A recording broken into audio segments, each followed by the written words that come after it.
Esse ano foram lançados o livro e o filme Uma Família Feliz. E claro que eu aproveitei essa oportunidade para falar desse autor maravilhoso que é o Rafael Montes. Oi, eu sou a Cibele e sejam bem-vindos à Terra do Medo. Fala oi, Vitor. Oi, gente.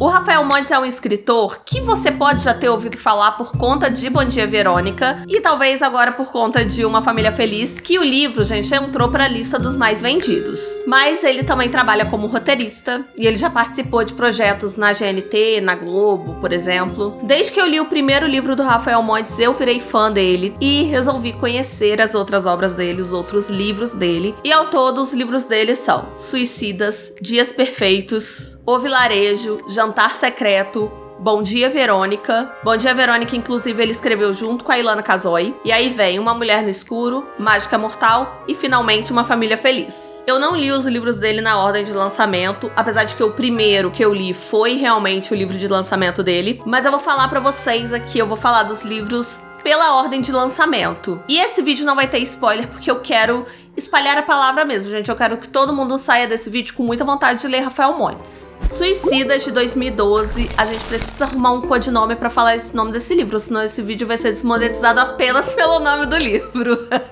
Mas Suicidas foi lançado em 2012 e conta a história de um grupo de jovens que eles resolvem se reunir ali num porão do casarão de um deles e eles vão brincar, no caso, de roleta russa. Nada saudável, nada divertido. Pra quem não sabe, roleta russa... Eu não vou explicar o que é roleta russa, não, gente. Joguem no Google. Eu fiquei meio receosa de explicar, não vou negar. Mas resumo da ópera ali, gente, nessa roleta russa, todo mundo vai de arrasta, todo mundo vai de café da manhã com Ana Maria. Mas o que muda é a ordem ali que eles vão falecendo. E a gente vai acompanhar essa história pelo olhar do Alessandro, que é um desses jovens com essa ideia de jirico, que o sonho dele é ser escritor, é ser lançado, é ser famoso como escritor, dar certo como escritor. E aí a ideia dele é retratar desde o início da ideia da roleta russa até todo mundo no porão, fazendo as coisas, até o momento que ele mesmo vai atirar na própria cabeça e vai, né, por aí. Vai. Isso porque não ia ter spoiler. Não, isso não é nem um pouquinho. O Vitor falou assim, isso porque não ia ter spoiler. Vitor, isso é a sinopse. Essa é a sinopse.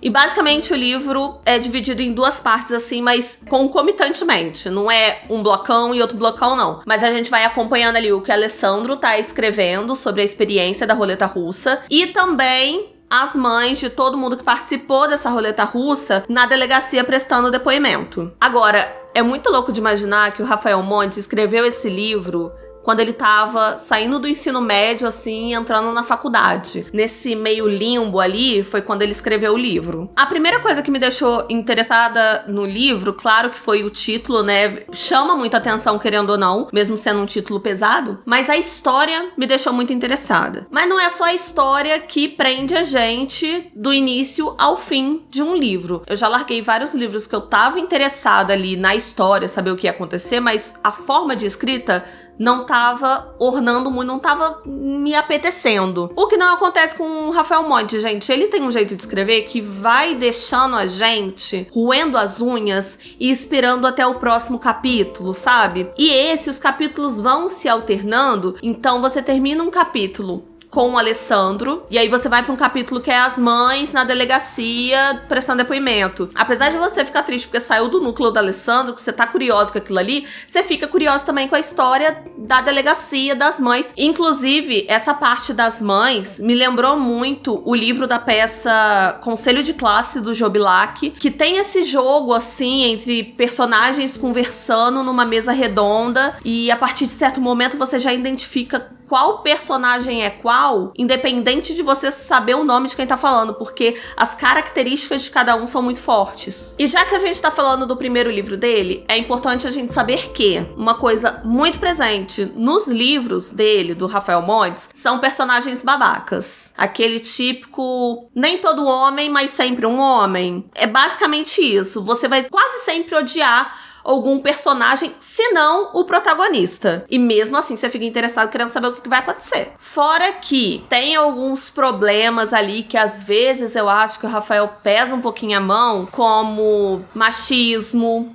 um pouco de gordofobia. Principalmente a gordofobia, tem um outro livro que a gente vai conversar mais sobre isso, mas às vezes pega, assim, um pouquinho nesse ponto. Tem certos gatilhos que, se você tiver, podem ser atingidos. O próximo livro lançado foi Dias Perfeitos e entra muito naquela coisa de personagem babaca que você vai odiar. É um ódio genuíno, assim, é uma coisa assim, um ódio puro, sabe? O mais puro ódio no seu nascimento ali do ódio é o que você sente pelo personagem principal. Nesse livro a gente vai acompanhar o Theo, que é um jovem estudante de medicina, um tanto quanto solitário, um tanto quanto psicopata. Ele cuida da mãe dele, que é paraplégica, e ele se comporta como o filho perfeito, mas ele tem lá suas esquisitices. Certo dia, totalmente a contragosto, o Theo vai no churrasco com a mãe dele. E é aí, gente, que ele conhece a Clarice. Ele fica, nossa, completamente apaixonado pela Clarice. A Clarice é aquela pessoa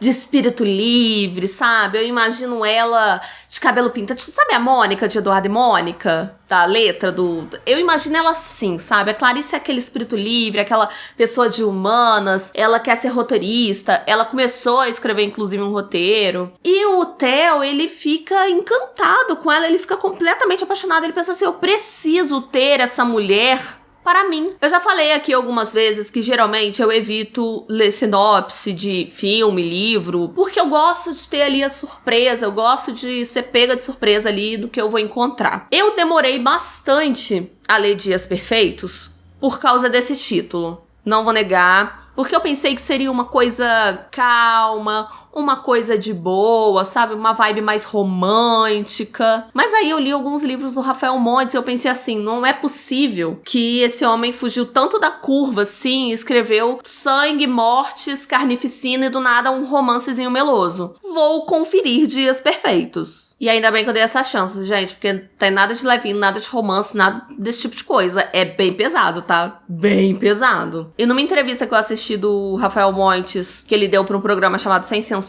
ele tava falando que a mãe dele meio que aceitou que ele escreve essas coisas mais bizarras, mais hardcore, mais, enfim, mais pesadas. Só que o primeiro livro dele já se chama ali Suicidas, né, gente? É uma coisa meio pesada. E aí foi então que ele pensou, vou dar um segundo livro, vai chamar Dias Perfeitos. Olha que coisa linda, maravilhosa. Nome fofo. Mas de fofo não tem nada o conteúdo. E Dias Perfeitos, pra mim, é um dos livros mais pesados do Rafael Montes. Mas a gente vai percebendo que cada livro é muito pesado no que se propõe a ser pesado. Nesse caso, é violência contra a mulher. Eu não quero entregar muito do livro, mas uma das coisas que eu mais achei interessante é que o Theo, ele vai pra esse lado completamente possessivo, ele é essa pessoa horrorosa, horrível. Gente, o Theo é uma pessoa horrível. Péssima. Só que a gente vê tudo pela visão dele. Apesar do livro ser em terceira pessoa, o narrador vai falando tudo da visão do Theo. Então, ele pensa que ele tá sendo um gentleman. Ele pensa que ele tá sendo assim, nossa, estou proporcionando momentos maravilhosos para Clarice. Porque ela está assim, tão triste? Ora, pois. E aí a gente entende ali na cabeça dele, a gente vai percebendo os planos que ele tá fazendo, as coisas que ele tá pensando. Então é uma visão assim bacana pelo olhar do psicopata, mas ao mesmo tempo a gente não fica do lado dele, a gente continua detestando igual. E é muito doido que dá pra perceber, assim, a evolução do Rafael em questão de escrita também. Eu senti uma vibe mais adolescente em Suicidas. Em Dias Perfeitos, mesmo tendo sido escrito pouco tempo depois, eu já senti uma vibe mais madura. Eu tô falando em questão de escrita mesmo, não em questão de história. Ai, gente, eu sou uma péssima criadora de conteúdo, porque eu peguei meu Kindle aqui pra ir mostrando a capinha pra vocês dos livros, não mostrei nenhuma, então eu vou botar na edição, tá? Nossa, Vitor, eu abri aqui em ordem pra mostrar a capinha no Kindle. Percebi agora que eu vou mostrar um livro físico, que eu não mostrei foi nada. Mas vamos pro livro físico que eu tenho, que é O Vilarejo. O Vilarejo é um livro de 2015 e é o livro, assim, mais diferentinho do Rafael. A julgar pelos comentários de vocês, pelos conteúdos que vocês consomem mais aqui na Terra do Medo, eu acredito que é esse livro aqui que ia ser a menina dos olhos de vocês. Vocês iam gostar, assim, demais. E é muita cara da Terra do Medo. E esse livro, gente, é a coisa mais linda É um livro ilustrado. Eu vou caçar uma ilustração aqui que não é difícil. Olha só. Olha que coisa maravilhosa. Eu vou botar mais coisa aí mais de perto pra vocês verem. Mas tem umas ilustrações lindas. Olha isso aqui. Não sei se está focando, meninas. O Vitor olhou até de mais perto ali na câmera, que não sei se está focando, meninas, Teta Palm. Mas esse livro é todo ilustrado, ele conta 7 histórias. Na verdade, é um livro de contos, tem 7 contos, mas esses contos estão interligados entre si, não são contos aleatórios. Você pode ler em qualquer ordem, e só o último eu acho que tem que ser lido por último, porque tem cara de último, é o último conto. Mas o resto, você escolhe ali a ordem que você quer ler. Eu li na ordem que o Rafael Montes escolheu, porque se ele escolheu tem um motivo. Aí eu li na ordem mesmo. Aqui, o Rafael Montes, ele se põe não como escritor, mas sim como tradutor. Logo no prefácio. E ele faz isso de vez em quando, assim, se colocar no livro, eu acho isso muito legal. E ele se coloca nesse aqui como tradutor. Porque, teoricamente, esse livro aqui, ele não teria escrito. Esse livro seria a tradução de 7 livros encontrados sobre uma civilização que foi extinta, ela sumiu do mapa. E a única coisa que realmente ficou foram as histórias das pessoas que moravam lá. E histórias pesadíssimas, assustadoríssimas. Os nomes de cada história são nomes de demônios diferentes, que eu não vou falar aqui pra vocês, eu vou botar escrito na tela os 7 nomes das histórias, porque eu não vou ficar dando sopa pro capeta, não vou ficar falando nome de demônio aqui não. E o Vilarejo também foi um livro que eu fui deixando mais pro final, assim, não sei se eu vou gostar tanto de Vilarejo, porque quando eu sentava pra ler Rafael Montes, é porque eu queria ler um livro de investigação, um livro policial, mistério, e coisas loucas de investigação.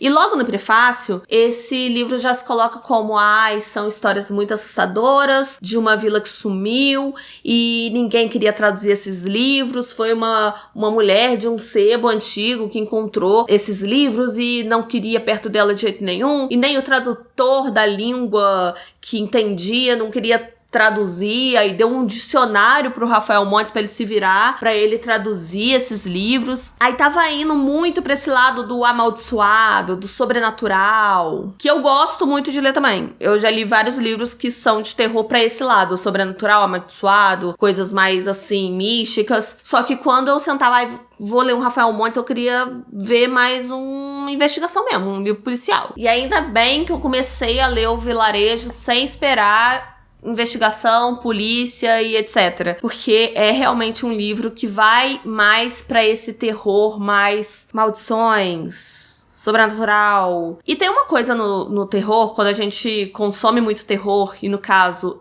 além de consumir muito terror, eu crio conteúdo sobre terror, você meio que fica anestesiado pra certas coisas. Parece que você não se assusta mais tanto, com tanta facilidade, com coisas que antigamente você se assustava mais. Por exemplo, gente, quem tá aqui mais tempo no canal já ouviu eu contando a história Humanos Também Sabem Lamber. Essa história é assustadora a primeira vez que você ouve ela, mas a 10ª vez que você ouve ela fica já engraçada, você não tem mais tanta surpresa. Então tem alguns elementos mais clichês do terror que a gente fica meio assim, tá, não me assusta mais tanto. Só que eu percebi lendo o Vilarejo que esses aspectos do terror, mesmo a gente já vendo várias vezes, depende muito de como é apresentado a gente, pra gente se assustar, pra gente ficar... Eu tô passada, chocada. Porque realmente teve vários momentos em O Vilarejo que eu fiquei assim, meu Deus, Derek, e agora? E mesmo assim não era uma coisa inovadora, nossa, que coisa mais nova, eu nunca vi isso na minha vida. Não, era a forma que essa história, que essa coisa, esse aspecto, esse clichê era apresentado. Fora os diferentes tipos de medo que a gente pode sentir. Que não é só o medo sobrenatural ou o medo de um assassino. O Vilarejo explora alguns outros tipos de medo que a gente pode ter. Viu, Vitor? Eu sei falar sem dar spoiler. Você não sabe sobre o que é. Fora que o livro é lindo, cheio de ilustração, que nem eu falei, interessantíssimo. Eu li pelo Kindle. Então eu não aproveitei tantas ilustrações, eu quero ler esse livro de novo agora, o livro físico, que a Mariana me deu, maravilhosa, minha amiga, incrível. Aí eu quero ler o livro físico pra eu ir aproveitando ali das ilustrações também, que eu acho que deve ser uma experiência diferente quando você vai vendo a ilustração mesmo. Porque no Kindle aparece, mas fica aquela coisa preta e branca, não dá pra ver direito, porque o Kindle é mais pra ler, né? Então a imagem não favorece tanto. Chegamos agora à Menina dos Olhos, o livro que eu mais gosto do Rafael Montes, eu acho, não sei dizer, mas eu acho que é esse o meu livro favorito dele. O Jantar Secreto, de 2016. Um grupo de 4 amigos se mudam do interior do Paraná pra Copacabana, Rio de Janeiro. Eles vão morar lá, dividindo um apartamento, pra eles fazerem ali uma faculdade e tal, seguir a vida. E eles estão morando no mesmo apartamento, dividindo as contas, até que certo momento, um deles gasta mais do que deve. Eles se encontram no meio de uma dívida colossal e eis que surge a ideia de fazer alguns jantares exclusivos para a alta sociedade carioca. E um mini spoiler pra vocês. O prato principal desses jantares é carne humana. Gente, esse livro do Rafael, eu acho que se espremer ele sai sangue, assim. É o livro mais sangrento, gore, carnificina, dedo no cu e gritaria. E mesmo assim, você fica querendo ler uma coisa atrás da outra, porque, gente, você quer saber o que tá acontecendo, você quer ver aonde isso vai dar, porque a gente vai acompanhando desde a situação primária, que é dívidas. Todo mundo se identifica porque, nossa, de repente a gente tá encalacrado um monte de dívida, aqui que a gente faz? Eles encontram ali uma forma de ganhar um dinheirinho fácil, logo de primeira. Só que eles vão se envolvendo em uma situação cada vez maior, um passo maior que o outro, até que fica meio que impossível de se livrar ali, voltar da estaca zero, sabe? E você fica, gente, como que eles vão? Como é que vai resolver isso? Como é que vai voltar? Como é que vai parar? Como é que vai... Entendeu? Aí, esse eu lembrei de mostrar a capinha pra vocês, ó, no Kindle. Tá aqui, ó. Nem sei se dá pra ver direito, mas mostrei, tá aqui. E esse é um livro que eu fico, assim, vendo nas redes sociais, é o livro que o pessoal mais indica. E realmente essa é uma história que chama muita atenção. E esse é um livro que eu recomendo, assim, começa por esse. Vai ler esse livro aqui. Jantar Secreto, lê. Começa Rafael Montes por esse livro. Como todos os livros do Rafael Montes, esse livro é cheio de gatilhos. Mas aí lembra lá no começo que eu falei da gordofobia? Então, um dos personagens desse livro é gordo. O Leitão. Aí você já vê o nome dele. Ele é gordo e tal, e essa é a principal característica dele até certo momento do livro, assim. E ele fica sendo chamado de gordo o tempo inteiro, e vai pro lado do gordo nojento, do gordo comilão, do gordo que fica dentro do quarto o tempo inteiro. Sabe, tipo assim, chegou a certo momento que eu fiquei assim... Gente, esse povo é amigo mesmo desse menino? Porque, como assim, o jeito que falam da gordura dele, do corpo dele, é uma forma muito pesada. Talvez se você tiver gatilhos com gordofobia, vai ser complicado de você passar por esse livro assim sem sentir alguma coisa. O foco principal, óbvio, que não é esse, mas tem muito isso no livro, assim, tem muito. O foco principal são esses jantares exclusivos que eles servem carne de gaivota, que é como eles chamam ali o prato principal. Mas vai com cuidado se você tem questões com gordofobia em si. Ah, e tem uma coisa que eu não mencionei aqui ainda, mas se tem uma coisa que o Rafael Montes faz muito bem, são reviravoltas. Plot twists. Coisas que você nem tava imaginando, esse homem vai lá e revela assim, pá! Toma na tua cara isso aí que você não percebeu até agora. E claro que o Jantar Secreto tem uma reviravolta no final que você fica... Inclusive, gente, fofoca minha. A minha psicóloga tava lendo esse livro. Beijo, Michele. Ela tava lendo esse livro. E quando ela tava chegando no final, ela falou uma coisa assim que eu não podia ter uma reação. Porque isso ia mudar completamente o que ela falou. Ela lamentou uma coisa lá. E na hora que ela falou comigo, eu só fiquei assim. Apenas não reaja. Sabe a Anitta Travada? Aí na outra sessão que eu tive com ela, eu falei assim, então, aquilo que você comentou comigo, ela, nossa, ainda bem que você não falou nada, não sei o quê. Que realmente, gente, ter as descobertas dos plot twists é incrível. Sapore. Também em 2016 foi lançado Bom Dia Verônica, e muitos de vocês podem não ter lido, mas podem ter assistido a série. Ambos são maravilhosos, adoro tanto o livro quanto a série. E por muito, muito tempo, eu fiz parte do clube não vou ler Bom Dia Verônica, pois já assisti a série. Eu achava que só eu tinha esse argumento, mas eu já vi outras pessoas na internet falando, eu não li o livro, mas eu vi a série. E, gente, não cometam esse erro, assim, se você assistiu a série já... Lê Bom Dia Verônica. Tem algumas diferenças. A emoção é completamente diferente, apesar das mudanças serem poucas. O livro foi escrito, como eu falei lá no começo, pelo Rafael Montes e pela Ilana Casoy. E eles fizeram mistério, gente. Eles fizeram um mistériozinho, uma coisinha. Eles usaram um codinome, Andrea Kilmore. E Andrea, porque é um nome que serve tanto pra homem quanto pra mulher. E Kilmore, porque eles iam matar mais. Tanto no livro quanto na série, a gente acompanha a Verônica Torres, que é escrivã da polícia, e depois de uma mulher tirar a própria vida na delegacia, na frente dela, ela começa a investigar por conta própria 2 casos de violência doméstica, e ela vai se encalacrando cada vez mais nessas investigações, até que ela descobre que tem caroço nesse angu, que o buraco, ele é mais embaixo. Uma das coisas mais bacanas de ver a série e de ler o livro é que você percebe ali a diferença entre as Verônicas. No livro, eu encontrei uma Verônica mais insegura com o próprio corpo, insegura até um pouco com a própria vida, meio insatisfeita de como as coisas estão. Já na série tem uma Verônica mais pra frentex. Uma coisa mais heroína, uma coisa de, não, tem que fazer isso aqui, vou fazer isso aqui. Uma coisa mais prática. Claro que a do livro também não é uma banana, não é uma porta, né, gente? Mas, assim, tem algumas diferenças de característica entre elas. Inclusive, tem uma personagem na série, a Anitta, que não existe no livro. E quando eu vi a série, eu sabia que no livro não tinha Anitta. E eu ficava assim, gente, como é que funciona sem essa personagem? Não tem como ir pra frente sem essa personagem. E é muito louco que funciona, sabe? Das duas maneiras dá muito certo. Inclusive, eu revi Bom Dia Verônica depois que eu li o livro e me deu até um pouco de aflição a personagem da Anitta, assim. Me deu um pouco de irque dela, porque é uma personagem suportável mesmo, mas, assim, é bom não ter a Anitta no livro, assim, porque é um respiro, porque na série é importante ter a Anitta, mas dá um irque bem grande dela. O livro aborda a primeira temporada da série e, gente, como eu queria ler um livro sobre a segunda temporada, que aborda um tema que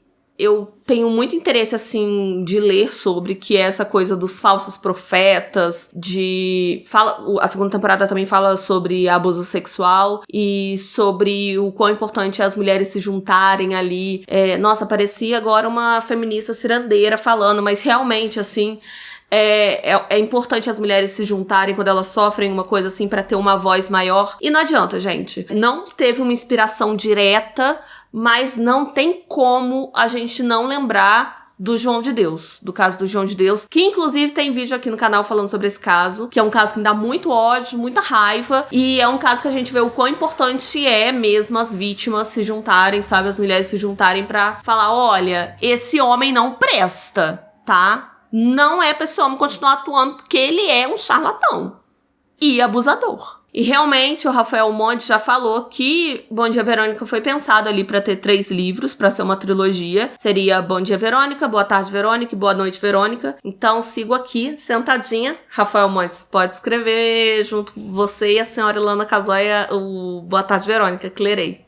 E Boa Noite Verônica também lerei. Chegamos em Uma Mulher no Escuro, que foi lançado em 2019, e esse livro foi ganhador do Prêmio Jabuti de 2020, que é um prêmio literário super renomado. Eu vou contar a sinopse pra vocês aqui agora, vai parecer que eu vou... Você se segura aí, tá? Vai parecer que eu vou despejar spoiler em vocês, mas não vou, é a sinopse. A Vitória Bravo, que é a personagem principal do livro, passou por um trauma pesadíssimo quando tinha 4 anos de idade. Entraram na casa dela, mataram o pai, a mãe e o irmão dela na frente dela e picharam a cara deles de preto. Desde então, ela se tornou a única sobrevivente desse ocorrido, desse crime, e ela se tornou uma pessoa muito tímida, uma pessoa muito receosa com as coisas, muito na dela, e ela se tornou uma pessoa de poucos amigos e muitos traumas. Até que certo momento, o assassino volta à vida da Vitória. E aí a gente precisa descobrir junto com ela qual homem da vida dela chegou pra tirar o pouco de paz que essa mulher tinha. Esse é um livro menos violento. Claro que logo no início tem essa violência toda, né, de quando ela tinha 4 anos de idade, é sangue pra tudo quanto é lado. Mas depois, quando a gente vai pro presente, né, que é quando ela é adulta e tá vivendo a vida dela tranquilamente é ótimo, né? Nada de tranquilo na vida da Vitória, gente. Mas aí a gente começa a acompanhar um lado mais investigativo. Uma coisa mais desconfiando de todo mundo. E a própria Vitória vai investigando mesmo, vai atrás das coisas pra pegar e pega uma pista aqui, não sei o quê. Cada hora a gente desconfia de alguém e a gente fica ali tenso, junto com a Vitória, buscando respostas. Mas assim, não fica pra trás em nada em questão de escrita. A gente continua querendo muito saber o que vem depois. O final do capítulo é uma tristeza que a gente já quer ir pro próximo. Só que esse livro, gente, no final é muito doido porque tem um plot twist, né? Aí depois tem outro. Aí depois tem outro.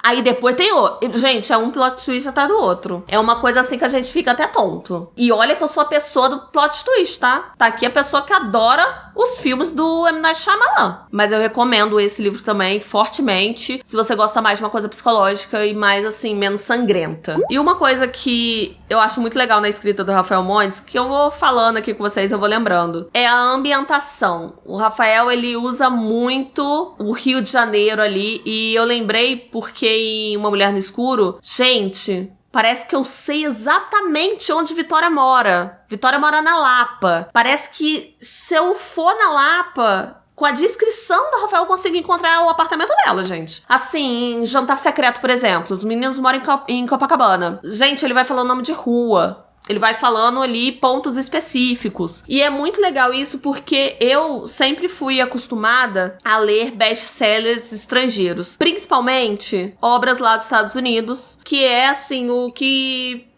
principalmente há um tempo atrás, vendiam mais pra gente, assim, sabe? Quando você entrava numa livraria, era o que tinha ali na frente, sabe? Obras internacionais e principalmente estadunidenses. E quando eu dei essa chance pra literatura nacional, e eu não tô falando nem só de Rafael Montes, porque depois que eu comecei a ler Rafael Montes, eu fiquei com vontade de ler outras coisas brasileiras, e eu li. E, por exemplo, eu li um livro que se passa em Gramado. Gente, eu nunca fui em Gramado. Nunca fui, mas eu me senti em casa, porque é muito questão da cultura do lugar. Então, quando você lê um livro brasileiro, você se sente mais em casa. E eu falando de você, só que eu tô falando de mim, gente, entendam isso. E é uma coisa diferente, porque a gente faz coisas diferentes do que habitantes dos Estados Unidos, por exemplo. Então, nos livros do Rafael, a gente... menos o vilarejo, né? O vilarejo é o que mais foge ali, porque é num lugar que neva e tá uma nevasca horrível e que as pessoas estão morrendo por causa do frio, não é o caso. Mas nos outros livros dele a gente se sente muito assim, sabendo onde a gente tá pisando, sabe? A gente conhece a ambientação melhor. Em 2023, o público infanto-juvenil foi agraciado com Mágica Mortal, que é o livro infanto-juvenil do Rafael Montes, que é focado ali para o público mais jovem. E esse livro foi justamente pensado para pessoas mais jovens que têm interesse ali em ler sobre investigação. E por que não mágica? O Pedro, que é o personagem que a gente vai acompanhar, o nosso personagem principal, ele sempre foi apaixonado pelo mundo do ilusionismo, mas ele acaba entrando nesse mundo através de uma coisa muito ruim. O melhor amigo dele foi assassinado por um criminoso que comete seus crimes, seus assassinatos, através de números famosos de mágica. A partir daí, o Pedro e seus amigos Pipa, Ana Lu e Miloca se juntam ali e formam o Esquadrão Zero, e eles vão investigar por conta própria pra ver se descobre quem foi que matou o amigo deles. E, gente, assim que o Rafael começou a divulgar esse livro, já me deu um quentinho tão bom no coração, porque ele começou a divulgar e ele já falou do tal Esquadrão Zero. E me lembrou muito os livros do Pedro Bandeira que eu lia na minha adolescência. Principalmente quando lançou, que nem o subtítulo é Uma Aventura do Esquadrão Zero. Aí eu fiquei pensando assim, nossa, uma aventura dos caras. Pra quem leu o Pedro Bandeira quando era adolescente, tal, essas obras mais infanto-juvenis, A Droga da Obediência, A Droga do Amor, Pântano de Sangue, são aventuras ali dos caras, que é também um grupo de amigos que vão investigar as coisas. Gente, assim, eu gosto muito, assim, leitura obrigatória pra mim.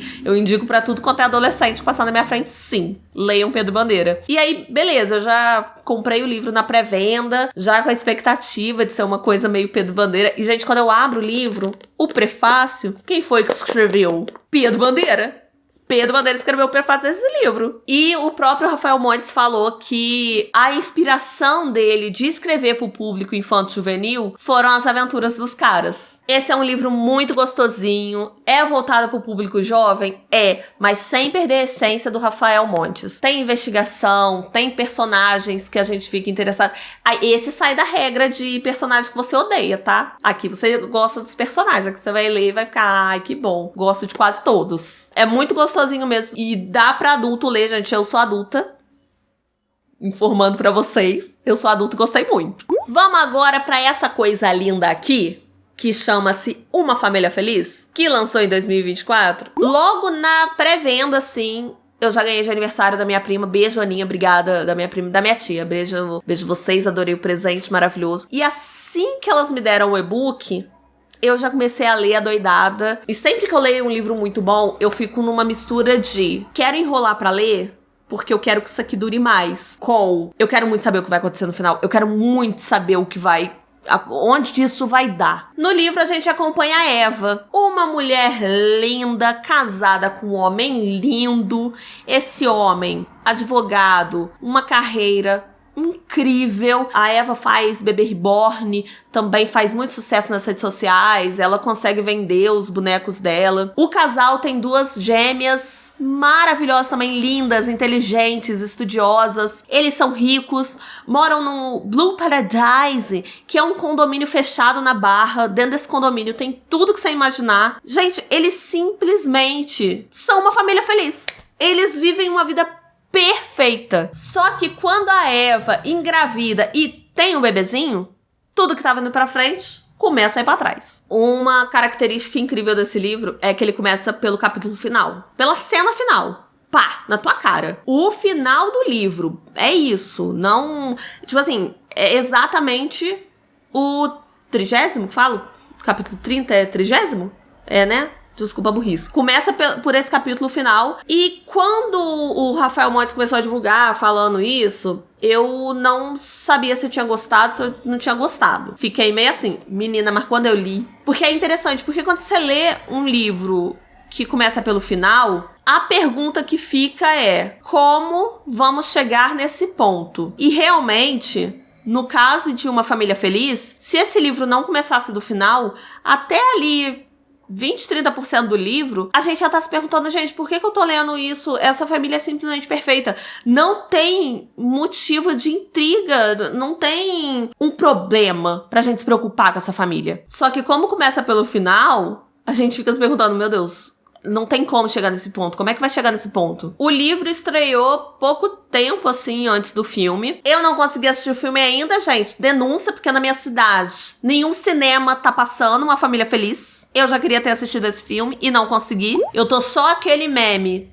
take my money, só pega o meu dinheiro, que eu quero assistir esse filme. Quando eu for agraciada com o poder de assistir esse filme, eu vou fazer um vídeo aqui, se vocês quiserem, claro, comenta aqui se vocês querem, de eu falando sobre o filme e o livro. Mas o Rafael que roteirizou o filme, e ele disse que o filme veio antes do livro. E durante ali a produção do filme, ele pensou, gente, isso aqui ia ficar ótimo escrito num livro, maravilhoso, vou escrever um livro. E ainda bem que ele escreveu, tá? E ele disse que realmente no livro ele conseguiu colocar... Óbvio, né, gente? É um livro de, sei lá, 300 páginas, não sei quanto tem. Mas ele conseguiu esmiuçar muito mais algumas questões da própria Eva, assim, da própria situação deles, pra gente entender mais como chegou nesse final. E depois disso tudo que eu falei, eu espero que vocês tenham chegado até esse ponto do vídeo morrendo de vontade de maratonar os livros do Rafael Montes.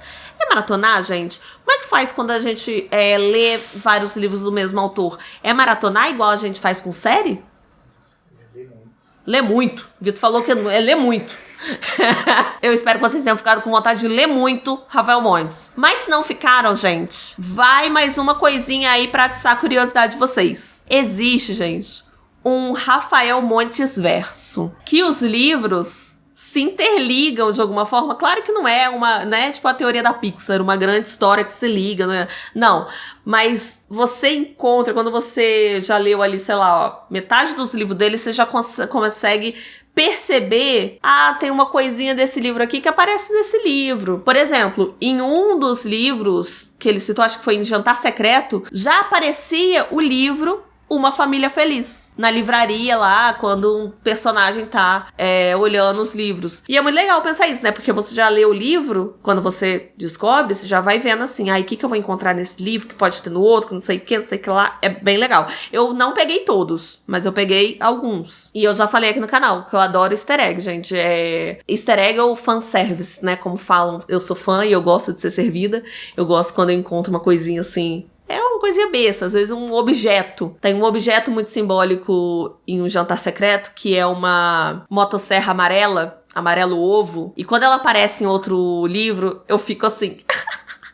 Que legal, né? Entendeu? É só pra isso mesmo, só pra gente ficar felizinha. Agora eu quero que vocês comentem aqui se vocês já leram algum livro dele e qual você ficou com mais vontade de ler depois disso tudo que eu falei com vocês. E uma coisa, só pra eu acrescentar, o Rafael Montes, gente, ele é muito novinho. Eu vou falar que ele é muito novinho porque ele tem a minha idade, tá? Então eu vou falar, gente, ele é muito novinho. E eu assisti várias entrevistas dele. Em uma dessas entrevistas que eu assisti dele, ele tava falando sobre... Às vezes ele vai dar uma palestra numa escola. E aí as pessoas ficam assim, uai, vai vir um autor do livro tal aqui? Como assim? Porque as pessoas têm ideia, principalmente pessoas mais jovens, de que o autor tem que estar morto, né? Tipo, tem que ter passado muito tempo. E não. Você vai ver o Rafael Montes, gente, é uma pessoa normal da nossa idade, assim, uma pessoa normal, uma pessoa que tá vivendo a vida dele, ainda tem muito tempo de vida, ainda tem muito tempo pra escrever livro, e é muito legal a gente ter esse contato com o autor também, sabe? A gente vê que o autor pode estar vivo, ele não necessariamente está morto. E eu espero que você escreva muitos livros ainda, hein? Olha lá. Eu vou deixar aqui 2 vídeos pra vocês continuarem maratonando a Terra do Medo. E eu espero que vocês tenham gostado do vídeo. Um beijo e até a próxima. Tchau! Tchau, gente. Pensei que você não ia dar tchau pras pessoas. Você é mal educado.